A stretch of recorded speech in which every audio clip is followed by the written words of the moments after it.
नमस्कार दोस्तों, स्वागत है आप लोगों का। मेरा नाम है समीर राज और आज जो टॉपिक हम स्टार्ट कर रहे हैं वो झारखंड के चित्रकला व शिल्पकला है।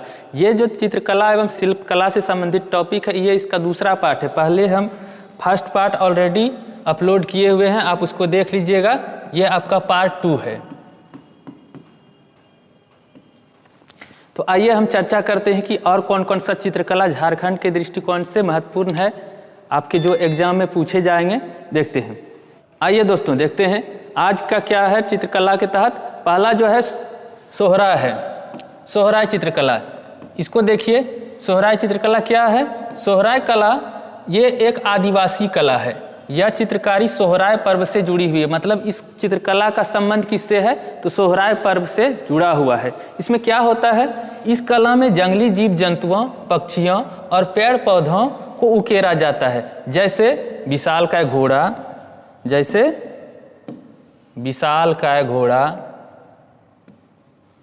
उसके बाद हवा में लहराते हुए सांप, हिरन, बैल, मोर आदि का चित्रण इस चित्रकला में किया जाता है। अगला, इस चित्रकला में प्रजापति या पशुपति, जिसको भगवान शिव बोलते हैं, महादेव बोलते हैं, उसका चित्रण किया जाता है। तो आपका एग्जाम में अगर पूछ ले कि झारखंड का कौन सा ऐसा चित्रकला है जिसमें पशुपति या महादेव का चित्र अंकित किया जाता है, तो कौन सा चित्रकला होगा, सोहराय चित्रकला होगा। अगला पॉइंट जो है, पशुपति को सांड के पीठ पर खड़ा चित्रित किया जाता है। यह बहुत ही इंपॉर्टेंट पॉइंट है। जो पशुपति का चित्रण किया जाता है उसको सांड के पीठ पे खड़ा दर्शाया जाता है, खड़ा चित्रित किया जाता है। और यह चित्रकला कहाँ पे, हजारीबाग जिले में अत्यंत प्रसिद्ध है। कहाँ पे प्रसिद्ध है तो हजारीबाग जिले में। मंझू सोहराय और कुर्मी सोहराय इस चित्रकला की दो प्रमुख शैलियां हैं। ठीक है दोस्तों।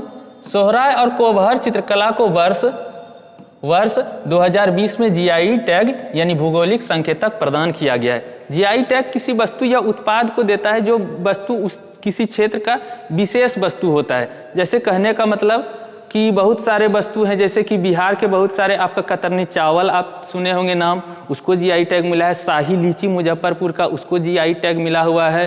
तो बहुत सारे उत्पाद को जीआई टैग दिया जाता है। अगर पूछा जाए कि पहला जीआई टैग किसी वस्तु को दिया गया जो इंडिया में, वो कौन सा है, दार्जिलिंग का चाय, जो वर्ष 2004 में दिया गया था। तो ये कोबहर और सोहराय को 2020 में जीआई टैग प्रदान किया गया है। और एक बात बता दें, ये जीआई टैग जो दिया गया है इन दोनों चित्रकला को, ये झारखंड का पहला कोई उत्पाद है, पहला कोई चित्रकला है जिसको जीआई टैग दिया गया है। कुछ चित्रकला को देखिए जो सोहराय से रिलेटेड है, जैसे यहाँ पे हिरन दिखाया हुआ है, उड़ते हुए सांप को दिखाया गया है, घोड़ा दिखाया गया है, मोर दिखाया गया है। इसमें भी देखिए घोड़ा, विशालकाय घोड़ा दिखाया गया है, सांप दिखाया गया है और सारे जो भी हैं पशु पक्षी को दर्शाया गया है। इसमें देखिए सांड के पीठ पे महादेव, ये महादेव है, सांड के पीठ पे इनका चित्रण किया गया है। ये आप देख रहे हैं, सांड के पीठ पे इनका चित्रण किया गया है महादेव का। तो इससे संबंधित यही सब पॉइंट आपके एग्जाम में पूछता है, इसको आप ध्यान में रखिएगा। अगला देखिए, अगला जो है आपका पेंटिंग चित्रकला जिसको बोलते हैं, वो कौन सा है, पैतकर या पैटकारी, या इसको कहीं कहीं पे लिखा मिलेगा पैतकर। ठीक है, बात बराबर है, तीनों का अलग अलग नाम उच्चारण है अलग अलग, लेकिन है सब एक ही चीज, पैतकर पेंटिंग। क्या है पैतकर पेंटिंग? पैतकर चित्रकला एक आदिम कला है। क्या है, आदिम मतलब बहुत पुराना समय का चित्रकला है। इसीलिए इसको भारत का सबसे पुराना आदिवासी चित्रकला भी माना जाता है। पूरा इंडिया लेवल पे अगर कहेगा कि सबसे पुराना चित्रकला कौन सा है तो आपका पैतकर चित्रकला है। ठीक है दोस्तों। अगला, यह चित्रकारी जो होता है झारखंड में, वो एक आमुदूबी जो कि सिंहभूम में है, गांव है, वहां पे अत्यंत प्रसिद्ध है। इसीलिए इस गांव को पैतकर का गांव भी बोलते हैं। तो अगर आपसे क्वेश्चन पूछ दे कि पैतकर का गांव किसको बोलते हैं, तो किसको बोलते हैं, आमुदूबी को, जो कि सिंहभूम में है। ठीक है, इसे झारखंड का स्क्रॉल चित्रकला भी बोला जाता है, स्क्रॉल पेंटिंग भी बोला जाता है। स्क्रॉल पेंटिंग क्या होता है?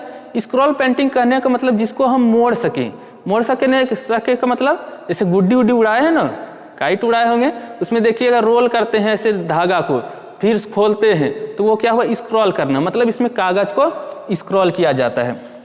यह प्राचीन काल से झारखंड में विद्यमान है। माना जाता है कि इसकी शुरुआत सबर जनजाति द्वारा की गई थी। किसके द्वारा की गई थी? सबर जनजाति द्वारा इसकी शुरुआत की गई थी। देखिए दोस्तों, यह चित्रकला गरुड़ पुराण में भी मिलता है। आपको पता होगा 18 पुराण है जिसमें कि इस चित्रकारी का वर्णन किया गया है गरुड़ पुराण में। पैतकर पेंटिंग ज्यादातर महाभारत और रामायण जैसे हिंदू महाकाव्यों पर खींचे गए विषयों पर आधारित है। कहने का क्या मतलब है? पैतकर जो पेंटिंग किया जाता है उसमें जो विषय वस्तु को रखा जाता है वो क्या रखा है? तो रामायण महाभारत। कहने का मतलब ये आपका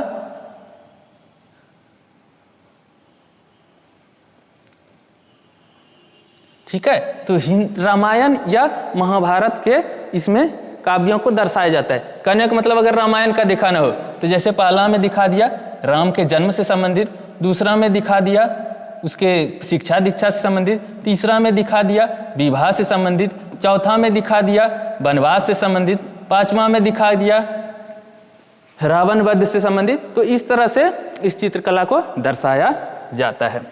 उसके अलावा इसके माध्यम से जीवन के बाद होने वाली घटनाओं को भी दर्शाया जाता है। जीवन के बाद होने वाली घटनाओं का क्या मतलब हुआ कि कहने का मतलब मरने के बाद आदमी स्वर्ग जाता है या नर्क जाता है, इस तरह का भी चित्रण इस चित्रकला में किया जाता है।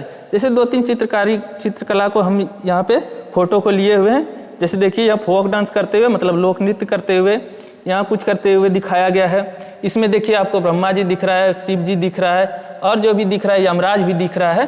तो ये सब चित्रकारी इस चित्रकला के द्वारा किया जाता है। देखिए दोस्तों, चित्रकारी से संबंधित जो भी है वही 4 चित्रकला जो है। उसके बाद देखिए एक शिल्पकला, यहाँ से भी क्वेश्चन आपका पूछता है। तो इसको देखिए, ये शिल्पकला के संबंधित जो झारखंड से एकमात्र शिल्पकला पूछा जाता है, इसको डोकरा या ढोकरा जो भी कहिए, इसका ये नाम है डोकरा या ढोकरा। तो एग्जाम में ऐसे भी एकदम आसान क्वेश्चन पूछना होगा तो पूछ लेगा कि डोकरा या ढोकरा है क्या। 4 ऑप्शन दे देगा, खाना भी दे सकता है। जैसे इससे मिलता जुलता नाम ढोकला सुने हैं ना, गुजरात का एक खाना होता है खाने का। तो इस तरह से भी पूछ लेता है कि ढोकरा या डोकरा क्या है। तो क्या है आपका? ये शिल्प कला है। क्या होता है इस कला में? पहला चीज तो इसका संबंध मल्हार जनजाति से है। किससे संबंधित है? मल्हार, इंग्लिश में इसको मल्होर जनजाति बोला जाता है। इसमें क्या किया जाता है? तांबा या जस्ता ये सब को मिलाया जाता है। तंबा, जस्ता, टीन ये सब को मिला के मिश्रण करके ढलाई करके मूर्ति या बर्तन या अन्य सामान बनाए जाते हैं। ठीक है दोस्तों, तो मतलब इसमें जो किया जाता है, कहने का मतलब पीतल वर्क, पीतल वर्क, अंग्रेजी में भी याद रखिए ब्रास वर्क। तो एग्जाम में कभी कभी ऐसे ही पूछ लेते हैं कि झारखंड का कौन सा शिल्पकला है जिसमें ब्रास वर्क होता है या पीतल वर्क होता है। तो समझ जाइएगा ढोकरा का चर्चा कर रहा है। ठीक, इस कला में मधुमक्खी से प्राप्त मोम का प्रयोग किया जाता है। तो आपसे अगर पूछे कि कौन सा शिल्पकला है जिसमें मधुमक्खी के मोम का प्रयोग किया जाता है, कौन सा होगा? ढोकरा कला।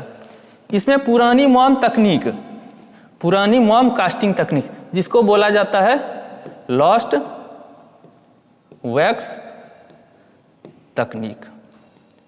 तो अंग्रेजी नाम भी आप लोग को याद रखना जरूरी है। कभी कभी एग्जामिनर करता है क्या, हिंदी के जगह में अंग्रेजी दे देता है, वहां पे विद्यार्थी फंस जाता है। तो लॉस्ट वैक्स तकनीक का प्रयोग करके अत्यंत सुंदर मूर्तियों का निर्माण किया जाता है।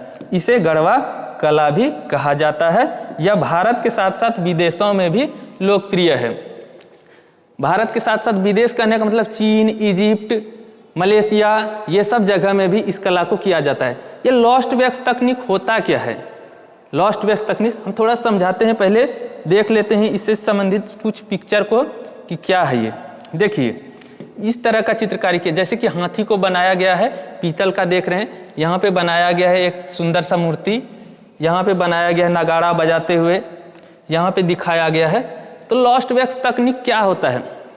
बहुत मेहनत वाला काम है। ये जो डोकरा या ढोकरा कला है ना, ये थोड़ा लुप्तप्राय होने के कगार पे है। इसमें बहुत ज़्यादा मेहनत होता है। करते क्या है इसमें जो कलाकार होते हैं पहले मिट्टी का फ्रेम बनाते हैं, मतलब जिस भी मूर्ति का निर्माण करना है उसका मिट्टी का एक आकार देते हैं। मिट्टी का आकार देने के बाद वो जो मोम होता है, मधुमक्खी का छत्ता होता है, उसको लाके गर्म किया जाता है, पिघलाया जाता है और उसको छांक के तैयार किया जाता है लट्ठा टाइप से, और उसके बाद उसका रेशा बनाया जाता है। और रेशा, वही रेशा से उस मिट्टी पे ऐसे ऐसे करके जैसा भी डिजाइन देना हो उस तरह का डिजाइन बनाया जाता है। उसके बाद फिर से उस पर मिट्टी लेपा जाता है और उसमें एक होल छेद छोड़ दिया जाता है।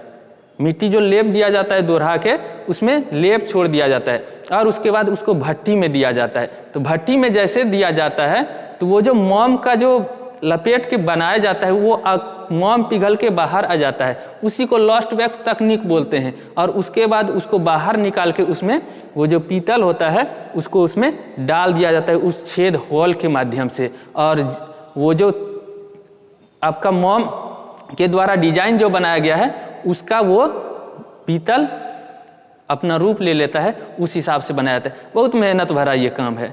अब देखिएगा इसको, अगर कभी YouTube में देखने का मौका मिले तो आप इसको देखिएगा, बहुत ही मेहनत वाला काम है। उस हिसाब से उन लोगों का, कलाकारों को उस हिसाब से इसका पैसा नहीं मिल पाता है। चलिए ठीक है दोस्तों, इतना चित्रकला और शिल्पकला के तहत इतना ही काफ़ी है, इतना ही पढ़िए, एग्जाम के लिए आपके लिए सफिशिएंट है।